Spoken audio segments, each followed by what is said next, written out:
तनिषा भिसे या तरुणीला आज दीनानाथ मंगेशकर रुग्णालयाच्या हलगर्जीपणामुळे आणि अत्यंत असंवेदनशीलतेमुळे स्वतःचा जीव गमवावा लागला।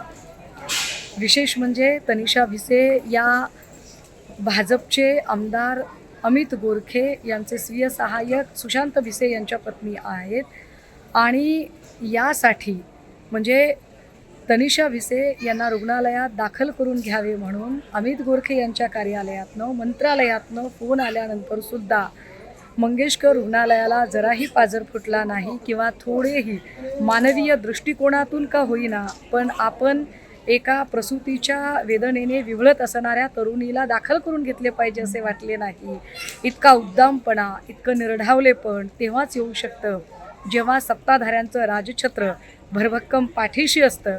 आणि दीनानाथ रुग्णालयाच्या बाबत तर अशा असंख्य तक्रारी होऊनही रुग्णालय मोठ्या दिमाखात उभं आहे। रुग्णालयाला मिळणारी जागा, मिळणारे प्रिव्हिलेज हे सत्ताधाऱ्यांमुळे आहेत हे वेगळं सांगायला नको, परंतु प्रश्न हा उरतो की जर सत्ताधारी आमदारांच्या निकटवर्तीयांच्या जीवावर बेतेपर्यंत सुद्धा जर रुग्णालयाला काहीच वाटत नाही तर आर्थिकदृष्ट्या दुर्बल घटकातील लोकांना तर हे रुग्णालय किड्यामुंग्यासारखं चिरडून टाकायलाही मागे पुढे बघणार नाही।